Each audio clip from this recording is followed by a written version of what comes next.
So we think Yeah. of two lines, 0 on the left and 10 on the right, and 10 being the best case scenario. And if you can visualize putting an X on that line of what's good for you in your career right now, where do you land on the 0 to 10? And below that, where do you land on good for the world, 0 to 10? And if you've got Mm. those numbers sort of marked in your head, and we think of, okay, in 2 years' time, where do you want to be? And mark a 0 on the part where you want to be. If there's a gap, that's what I do. Welcome to the Small Steps, Big Wins podcast. I'm dedicated to helping you take control of your life. Together, we'll explore practical tips, expert advice, and inspiring stories to help you overcome obstacles and achieve your goals. Making small changes is possible and can lead to big results. Are you ready? Let's go do this.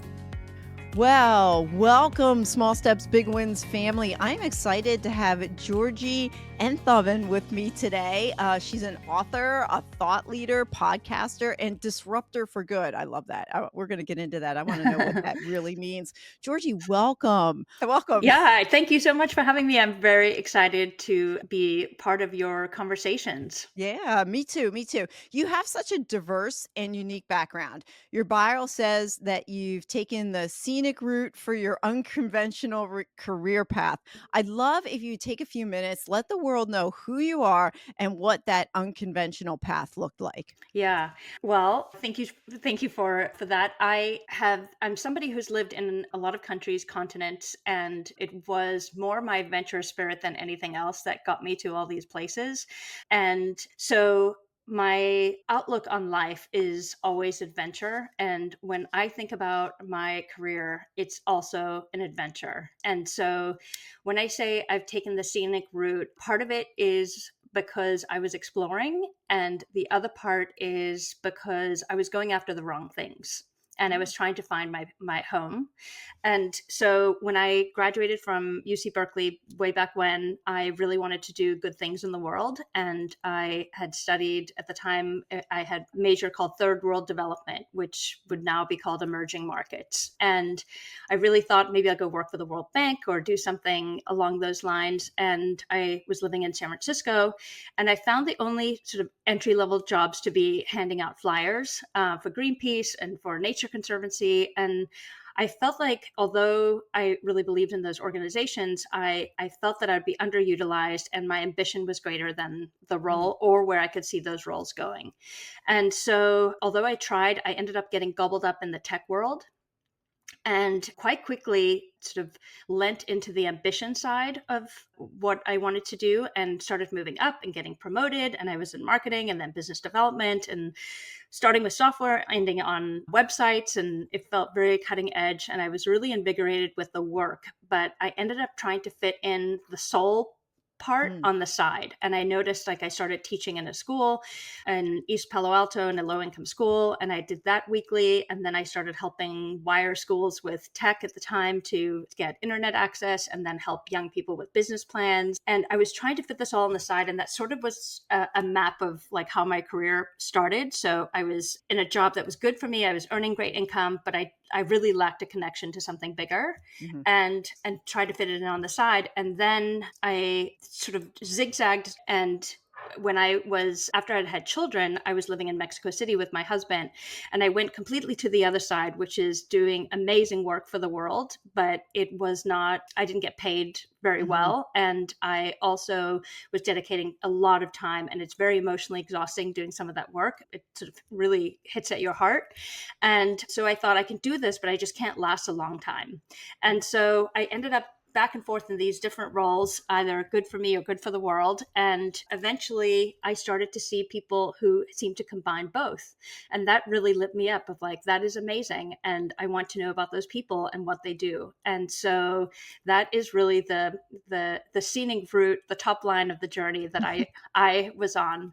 But yeah, a lot of zigzagging. So the common theme is you've got your work, you've got what you're passionate about, and you've spent the last, I don't know how many years trying to figure out and really learn about how to combine them both. And then it's getting rolled into, you have a book coming out April 8th. which it's called Work That's Worth It. So let's take a few minutes, talk about your book coming out. What prompted you to decide to write it and who's it for? Yeah. I mean, the very deep level is I have 3 children and I am concerned about the world we're leaving them. And so that is sort of at the deepest part is how do I look them in the eye and say that I've contributed to the solutions, not only the problems. I think we're all Mm, guilty of contributing to the problems, but I want to let them know that I care and that I have given my time and energy to something positive. And so that's sort of like the real deep level. But my career journey led me to understand that there are so many people like myself out there who really wanted to do good in the world, but also needed to scratch the ambition piece.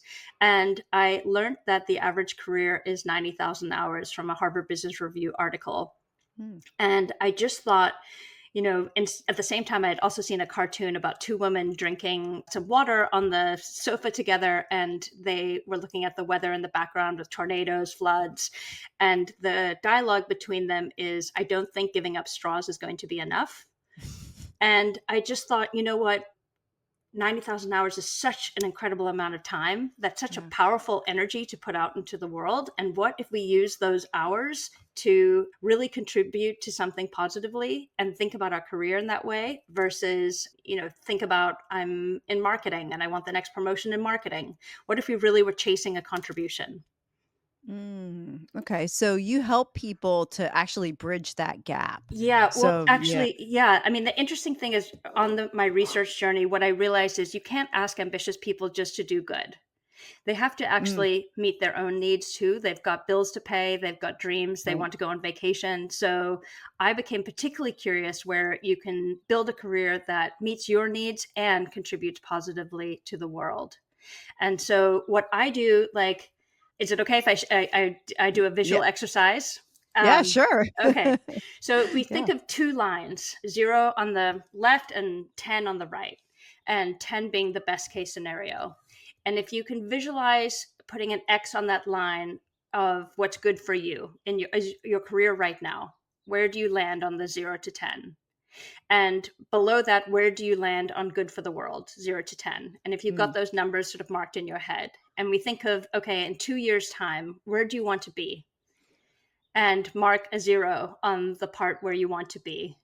If there's a gap, that's what I do. okay. I help you close that gap so that you are living your full potential. And we don't always have time to be at a 10 if we ever do, because we all market differently. But what you want is your X's and O's to be in a similar place.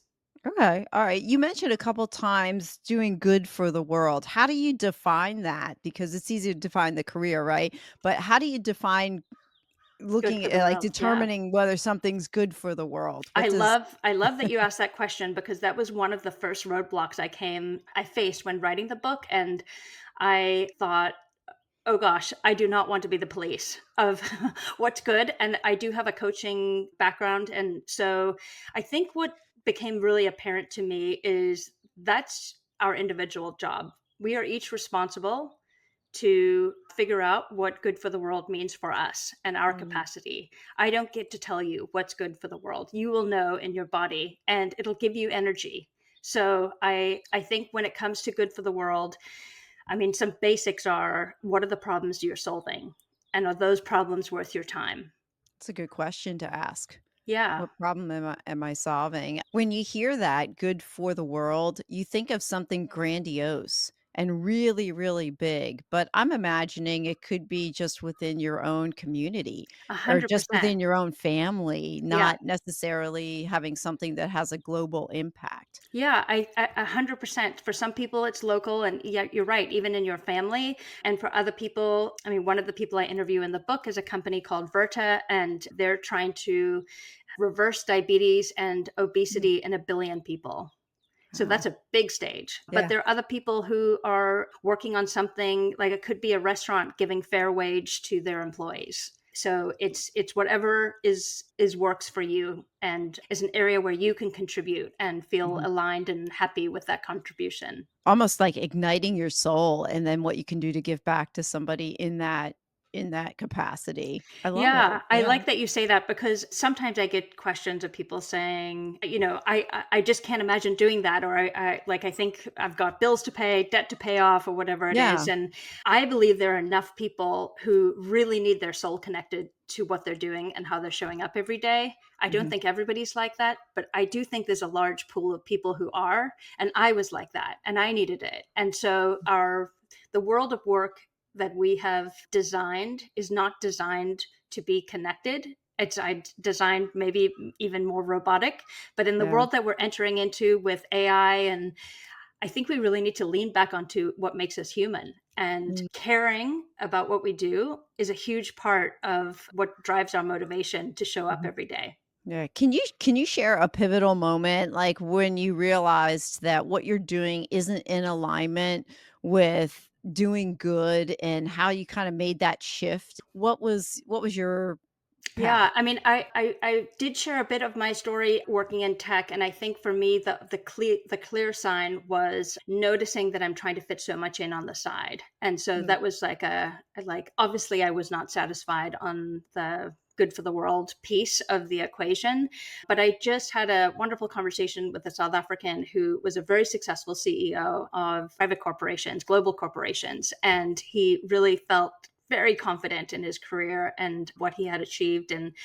somebody whispered in his ear after he had sold a company and said, "Come and check this out." And it's a social enterprise and it helps with youth unemployment. And in South Africa, Mm. youth unemployment can be up to 60%. So it's a Wow. major problem. And he got into that work and it's been 15 years. And he just says, "My whole life changed Wow. because," and it's interesting what attracts people. Like, I call this kind of work disruptors for good because usually we're having to be rebels, disruptors, even though it's, ironic that sort of giving positively to the world, you're the rebel. But it is what was interesting for him is that the scope and the challenge of the problem was so big that it enthralled him. Mm. And it gave him so much more excitement than the private sector, which he seemed to master quite easily. Mm. And Okay. it's the complexity of the problem for him that was just, I could just give my whole life to this and move it just a little bit, but Yeah. that little bit is going to be worth it. Yeah. Do you find, like, when something is bigger than you, it keeps you from getting bored as well? Yeah. Because there's always something else, like, there's the big common goal, like, the thing you're working towards, but there's so many moving parts and so many things that encompass it that it helps to continue to fuel and become exciting without becoming boring. That's such an important Yeah. point too, and I agree with you. In the times of my life that I are difficult, I think for me, getting perspective and realizing so many people have experienced what I'm experiencing and they've gotten through it. And in order to do that, you've got to sort of let go and see a way bigger world. And being connected to something far greater than you and your particular problem at the time is, I find it really helpful. And it's like, if I think about that, it's like if you have a plate, you can't necessarily control the bad stuff on the plate. Like, sometimes you can, but maybe you can't. But you can put good stuff on the plate. And that, Mm. I find, is my job, is for me personally, is keep putting good stuff on the plate so that the bad is just a way smaller piece. And I just really like to focus on contributing positively. And Mm. that really helps me. So that positive mindset just keeps fueling you. You even mentioned in there when things get harder, you get challenged, it's much easier to give up when you don't have something bigger, isn't it? Yeah, when you're not connected. Yeah, yeah. I was amazed when I was interviewing inspiring role models for my book how they had a common ingredient. And I went to Harvard Business School and nobody ever really talked about this then, but I noticed in these people who I deem as incredibly successful, their common ingredient is they are really clear on the contribution they're going to make to the world that Mm. they're driving towards. It's like a future anchor. And they make statements like, "I will end homelessness in my generation. I will reverse Wow. diabetes in 1 billion people." Whatever it is, whatever your topic is, but they carve a chunk out that they want to achieve, Wow. and it's so motivating. And then what happens, which is amazing, is people come to you. So it creates a gravity, and anyone who thinks on that topic or has a way to contribute wants to be aligned with you, and Mhm. so the momentum starts to be an upward spiral, which is Mhm. amazing. Oh, that's cool. That's cool. Your book, it helps people find the balance between work and career fulfillment. So I'm curious on your thoughts on success and how you approach that definition. Yeah. Well, I have worked with a lot of people who come to me because they are working and actually contributing very positively to the world, but they're not being compensated for it. And Mm, as I had mentioned earlier, I've experienced both sides of that coin. And I think success comes when you are compensated for your work. And I have a passion to get the kind-hearted people in the world a bigger stage. So I would like to see them in C suites and in boardrooms. And so I often find that the nicest, kindest people among us play small by design. mm. And Why so, is that? Why is it? That I'm well, sorry, I mean, like, why would the kindest people play small? Well, it's a lot of the like, I think it happens more to women, but this good girl conditioning, but it doesn't have Mm, to be female, but it's like look after others, do good for others. Women end up starting a lot of not-for-profits and they can just they can't raise a significant amount of money and they spend most of their time trying to get money into the organization. And so I think that I think if you are one of those kind-hearted people, like one of the big that I pillars that I deal with in the book is what does compensation mean for you? What are your internal blocks there and what are some external blocks and what would you like to be compensated? And then let's go find the roles that work that allow you to have your impact, potentially even a greater impact and that look after you. Because 90,000 hours is a long time. And mm, what I find is a lot of the people who are doing great work in the world burn out because they are undercompensated. And I don't mm, just mean financially. Part of what I look at is holistic compensation. So, working with an incredible role model gives you energy. That's okay. part of compensation. Working from home might be part of your compensation. Having flexibility might be part of your compensation. The type of work you do might be part of your compensation. But Mm. there is a financial piece to it that you need to have your needs met. Right. Right, And right, true. so I would say you're successful when you feel energetic about what you're doing, you feel aligned, and you can keep going. And so I think that many of the people doing amazing work in the world, if they shift their mindset a little bit, are able to have a bigger stage. An example would be I worked with somebody who was really wanted to dedicate her career to end factory farming. Mm, And she worked for a little not for profit and she was doing webinars and seminars, but really reaching very few people. And we talked about her impact, and she felt she had to be in a not for profit environment or she would be, in quotes, selling out. mm, And those kind of myths hold these good people back. And I love not for profits, but they're not always the stage where you can get the bigger impact. In some cases, okay. there are, like a Khan Academy. I mean, amazing impact and reach. But in her situation, we talked about okay, so what if you worked for a private equity fund on that focused on regenerative farms? Like, how much Right. impact could you have there? Sure. And so there's always solutions. And I don't know the solutions for every model, but what I Right. do is start opening up the doors to the conversations. And usually the person arrives at where they can find the right balance.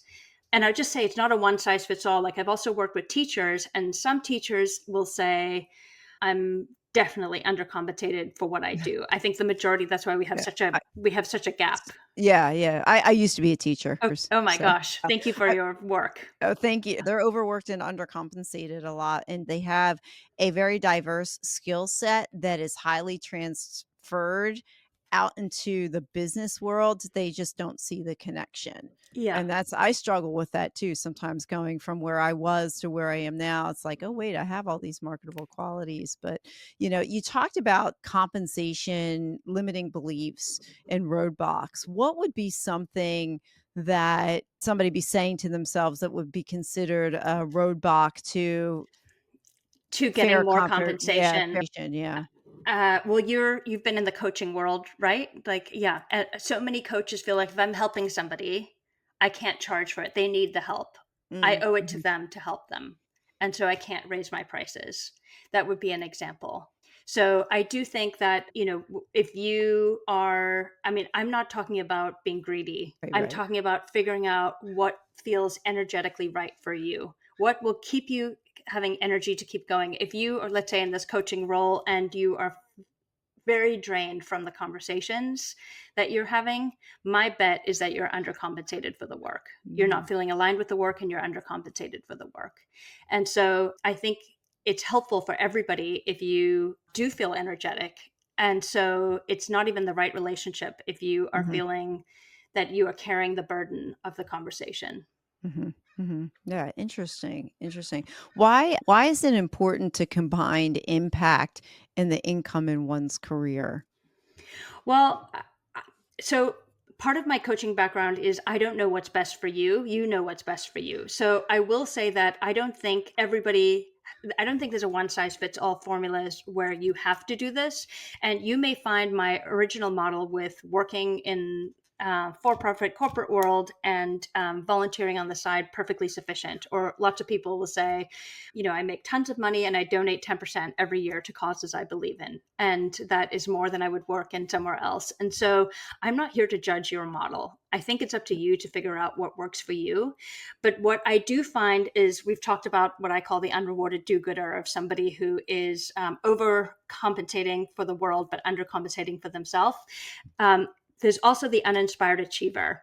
And that person is doing really well for themselves. Like often it's a lot of my business school classmates that have told me they're on the ladder climbing up and they get there and where they were getting to is not Yeah. even really fulfilling and feeling exciting, and some of them are even embarrassed about what they do. And Mm, I think that it's very hard to get off that ladder once you have your expenses and your family needs built around that.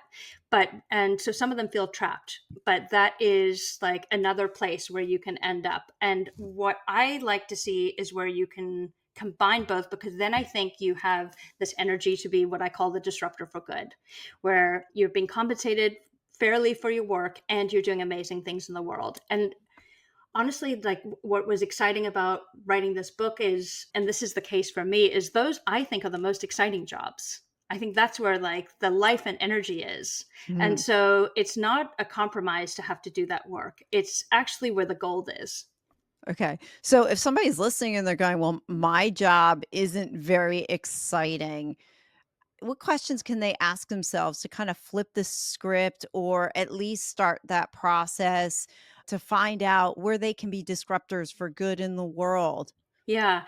Well, I part of my book is inspiration, so reading stories of people who've done it. So I think that's really helpful. And I also have a podcast that interviews people who are doing all different kinds of work that I would call in the disruptor for good category. So I think getting inspired by role models definitely helps you.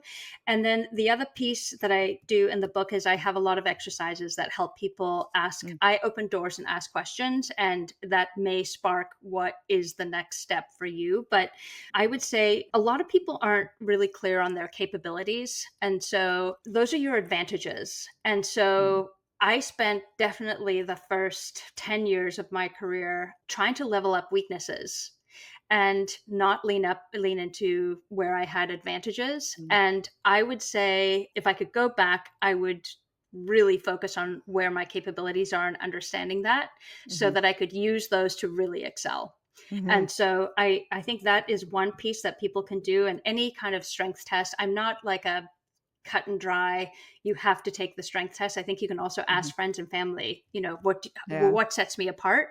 Even if you get the strength test results, see what resonates with you. You don't have to take it all as fact. It's just somebody's theory, right? And so, but try and do some excavation on what your capabilities are. And I actually include your values and your perspective in there. So it's Yeah. not just skills, because what Right. you bring, like when we're thinking about contribution, what you've experienced personally or seen or witnessed brings a perspective that gives you an advantage. And so understanding those aspects as well is important.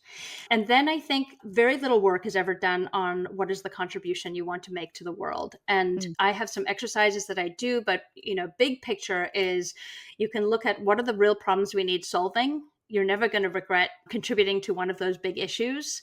And then, sort of and then what personally lights you up, what are the issues you really want to solve personally, and then sort of seeing how those lists overlap or how you can find your niche.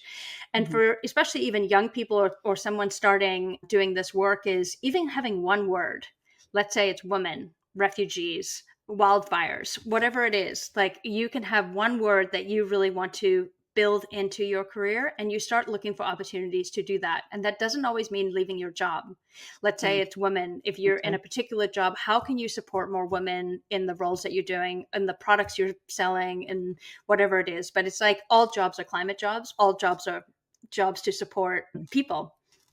And so yeah. I think that once you know what the contribution is you want to make, or at least the direction, then you can start building it in and you start to see opportunities to do so.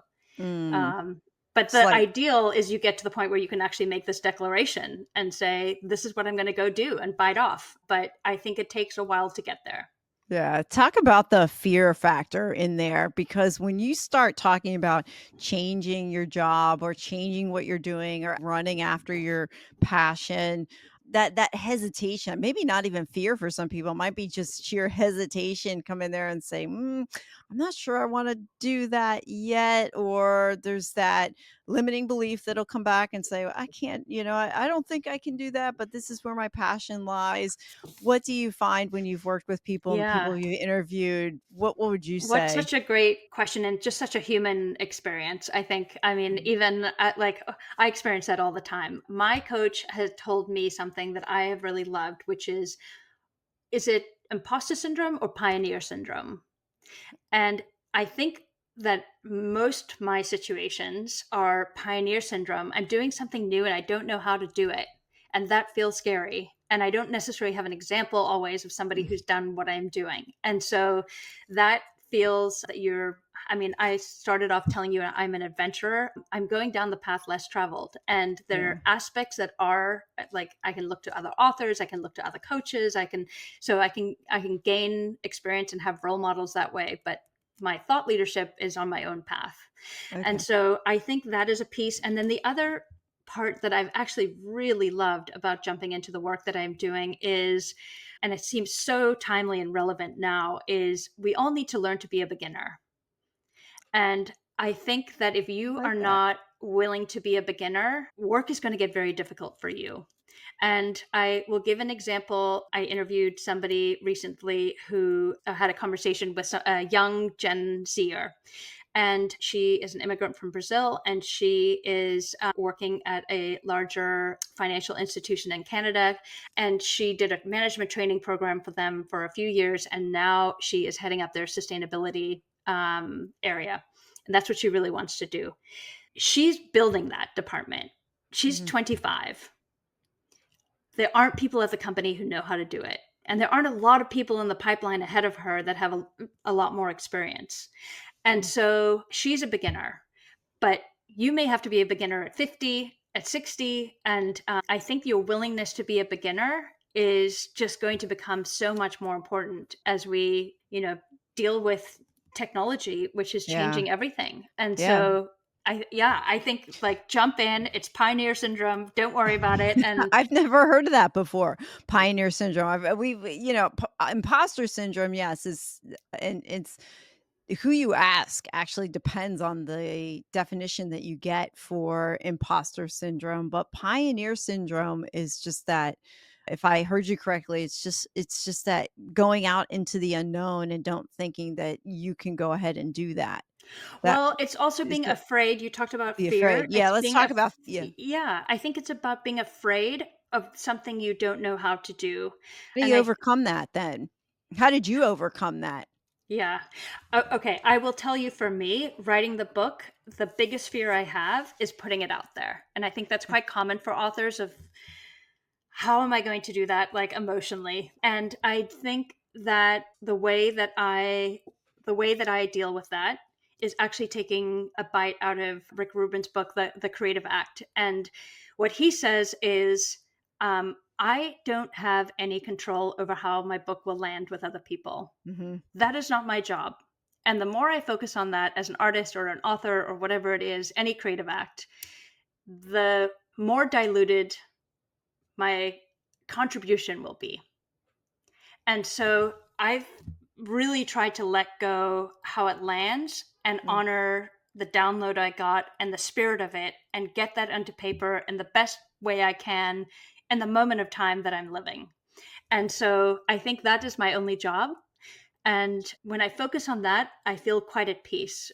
But of Yeah. course, there are nights I wake up and think, "Ah, what am I I doing?" yeah, I had that too with my book. I put it out there, and when it got released, I remembered it's like, "Wow, this is great. I finished this, and wow, now I have my story out there." That's pretty vulnerable. Yes, And you yes, go, "Oh," but as you were talking about having a bigger perspective in mind, the why behind why you do what you do, to put that book out there, depending on the scope and the purpose of the book is to, if I help one people, if I help 10 people, it's 10 people more I would have helped if I didn't write the book. There's a bigger yeah, purpose behind that. And even 10 people is 10 people more than none, yeah. And so Yeah, and I really do believe part of our role in humanity is to stand on the shoulders before us and to give our shoulders to the next people. So we only have to take a problem to the next place, and right. that your No, contribution doesn't have to do every like, sometimes I it think doesn't people have to can feel complete. overwhelmed Yeah, it doesn't by. have to completely solve the solution. It's kinda on the same lines of, I need to get from point A to point B, but I don't have to know all the steps in between, or it's like I have to get from A to Z, but I only have to know A, B, and C. I don't have to know the rest of the alphabet. Yeah, And yeah. sometimes we get I think you're right, I agree with that. If you're focusing on the end result, then you can't see everything in between, Yeah, maybe the end result maybe the end result's gonna wind up in a different place than what you thought, and it could be a better it place. very well, yeah, and actually Yeah, the journey is just so important because, like, if I think I'm of glad my you men writing a book example, one of the options when you're writing a book is to have a ghostwriter, which is totally acceptable and fine for the person in who needs a ghostwriter.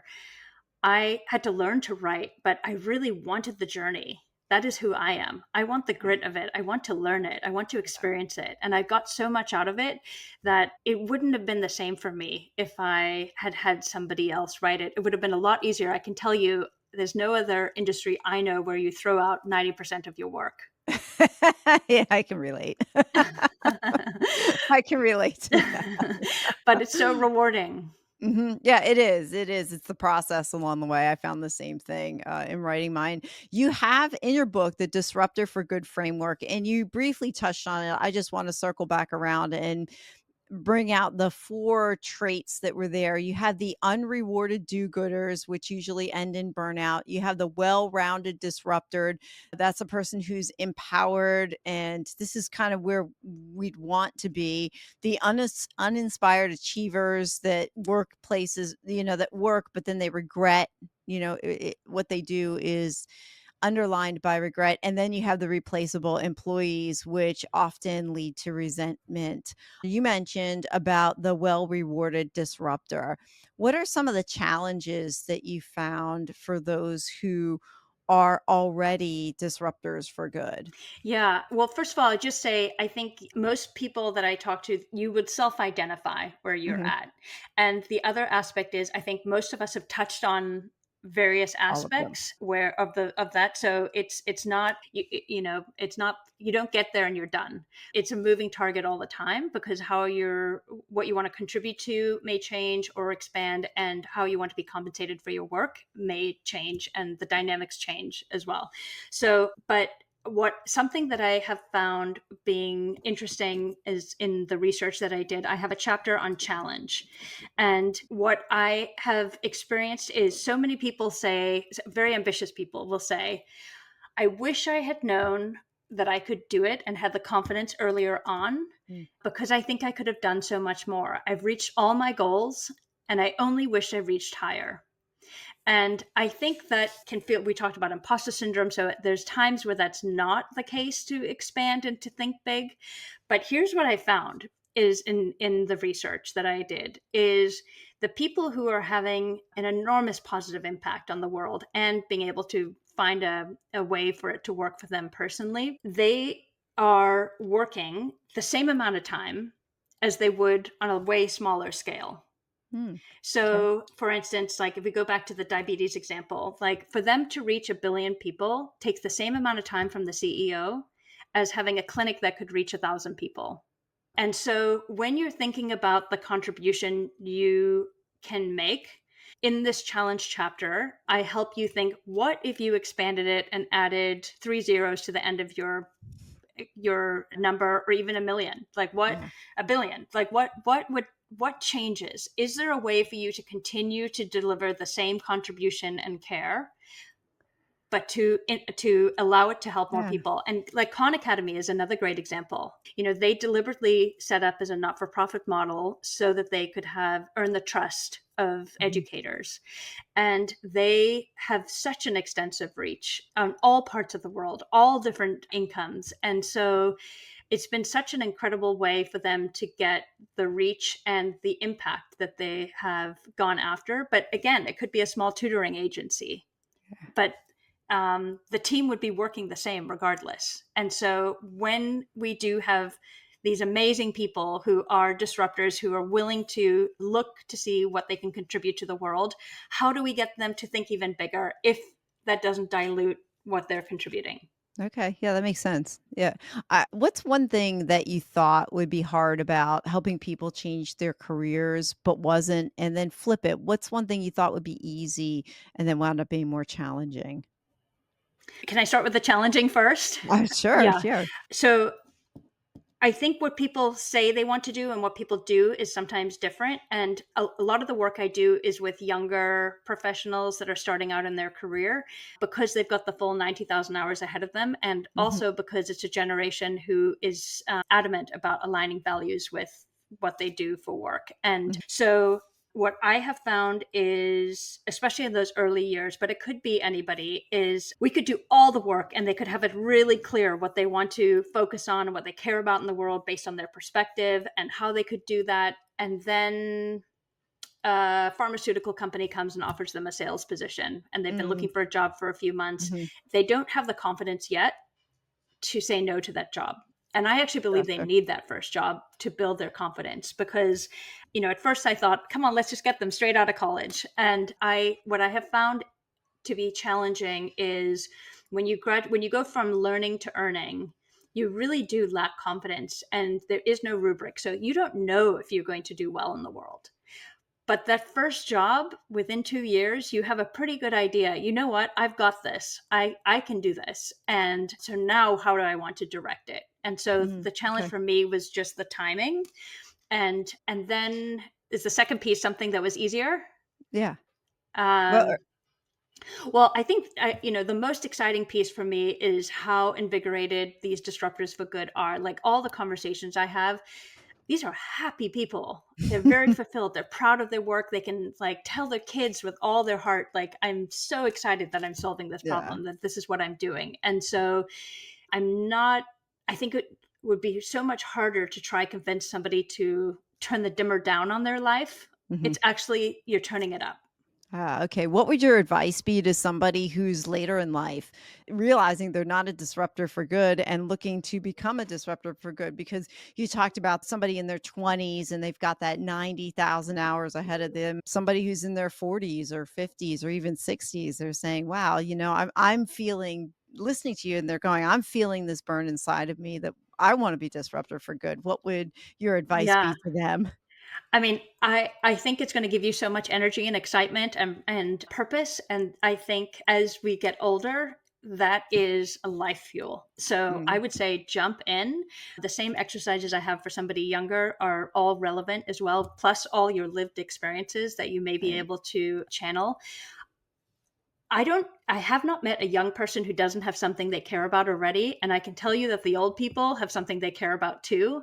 So, figure out what it is you care about. What could Mm, you contribute, and start spending time there on any form, whether it's volunteering, mentoring somebody. I mean, you could put your energy into mentoring somebody who's going to go do amazing things. So, it depends on your time and your resources and what you can do, but I would say the only limitation is getting started. And like we talked about being a beginner, jump in. It's okay. And share your wisdom. small step right there. Just to get Absolutely. just to get Yeah. started and overcome that initial fear, like, what do you have to lose, right? And so Yeah. And we yeah, talked about if you can get attached to something bigger than you, then yeah. those fears become really small. Like, Yeah, yeah, we've and you got need a problems to driver solve. too. Yeah, you need a driver too. I would think if you don't have something bigger than you and it starts getting hard, then do you find people more easily would give up if you don't have that bigger, higher purpose or the Yeah. drive behind it? Yeah. I mean, I think I do believe that we can find meaning really wherever we are. So I think that focusing on how you bring meaning into what you do is an important piece of it. It's not always like the grass is greener somewhere else. Like I Yeah. think you can actually change things and bring meaning to right where you are, but it's a decision. Yeah. I have a curious question. I'm thinking about the person who has started to pursue their dreams. They're running after something, but then they're starting to have questions, realizing that maybe this isn't the right path. It could be a good cause, but maybe it's not right for them. What are some questions they can ask themselves to really determine whether or not they need to keep running after this thing or whether it's time to course correct and maybe reevaluate and go in a different direction? Yeah, I that is actually the question that I thought about a lot in the book, and I talk about a character which is a sort of a compilation of different people I've coached and myself, and I call her Grace in the book, and she is about to turn 30, and she's been working for a foundation and done amazing work, and everybody high fives her for incredible work she's doing in Africa, and she's traveling there every 2 weeks, and she's getting to 30 and she's underpaid, and although she's contributing positively in the world, she is starting to really burn out, and she is resentful that her friends are able to buy apartments and start putting deposits down and go on Mm. vacation. And she's starting to really feel limited by her work. And she's considering switching to investment banking. And that is the character that I bring through in the story of the book. But yes, have dealt with a lot of people who are contributing positively to the world. And the question is, are you contributing to anything or the thing you want? And I think that's something that we don't spend enough time on is where do you want to contribute? And so I think understanding what's important to you and doing some excavating on your life, and again talked about perspective and lived experiences and values, helps you get there and determine what the right experience is for you. And I think, I mean, people talk about purpose and it feels really daunting. I usually say a personal mission. Like, what's your personal Mm. mission? Because it just feels less like, you have to have that wake up aha moment one day. You can design a personal mission. And again, you can start with one word that you're chasing or two words like the environment in Mexico, let's say. Those are the two words you want to combine and look for something that's what's really important for you. So you start with that and then you get deeper and deeper into it. And I bet you eventually find the thing that you are 100% connected to, and you're on the train now, and that's where you're going. Well, Georgie, I've been enjoying our conversation. I have 3 questions I ask everybody. So the first is share a book or resource that's had a significant impact on you. Okay, so this is going to be a little bit of a random book, but well, for the conversation. But the book that I think has changed me the most is Women Who Run with the Wolves. Mm, And it's by Clarissa Pinkola Estes. And it is a book that it's geared towards women, but the complexity of women. And mm, it includes a lot of tales and mythology that I have loved reading, because a lot of what we go through in life is very repetitive, and these experiences other people have lived too. mm, And I think her book is something, it's not actually, you can't read it like a book. It's like reading a Bible. Like mm. you can only digest so much at a time. And when you read it, you just, I don't know, for me, the lights went off and I just couldn't believe it. But an example is like one of her chapters deals with intuition. And I always thought intuition was sort of like on off, like you felt it or you Mhm, didn't. But in her book, she tells this wonderful story, and you arrive at the point where intuition is a whole bunch of steps. I can't remember if it's like 8 steps or 9 steps or something. And there's all different pieces of it. And one of the mm, pieces is sorting, and you sort through all the wisdom. And that is not a quick on and off. And I'm a mm, very intense sorter. I sort during the night. But like I think through all the pieces and pick out the good mhm. ones. And so I have really loved her book. The next question is one of my favorites, and take it wherever you'd like to go. What's one question or topic you wish I would have asked about, and how would you have answered the question or expanded on the topic? Okay, so I always feel like the conversation that we've had is the conversation we're meant to have had. I think the hardest part for me about being on a podcast is I want to know a lot about you too. And so I think That's if there funny. was anything that I would change, it would be I would love to hear your thoughts and your opinions and what move you and how we connect and what we've had as a similar journey. But I know that's not the vehicle right now for that, but hopefully we'll get to do that another time. I would love to. I think that'd be awesome. As we close, what is one small step that someone can do today that's going to help them change their tomorrow? And you've given lots of steps, but I want to sum it up at the end. Just pick Yeah. one. Okay. What is the problem you're solving and is it worth your time? I think that is like the thought I would leave you with. And if your mother or your grandmother or grandfather can understand the problem you're solving, you're off to the races. Love it. Georgie, how can people find you? Yeah, for the book, if you go to workthat'sworthit.com, that is all the information on the book is there. Or also, like my whole website is at georgieentoven.com. And I won't spell it for you, but it may require someone going to your show notes to Yes, to that's get the fine. spelling. It will be there. Well, thank you. Thank you again for the gift of your time. I have thoroughly enjoyed our conversation. I'm walking away with some really good questions that I'm going to go ask myself as I transition into the next iteration of my life as well. So, thank you for the conversation. Thank you so much for having me. It's been wonderful to be with you and on this journey. Thank you for listening to another episode of the Small Steps, Big Wins podcast. I value your time with me and I seek to make every moment count. In order to make lasting change in your life, listening is usually not enough. So I want to ask you, what practical steps are you going to put into action today as a result of listening to this podcast? Remember, any step, any action, no matter how small, starts your journey to a big win. And if you're not sure where to get started, reach out to me and let's have a conversation. Until next time, love yourself, then love others. Peace.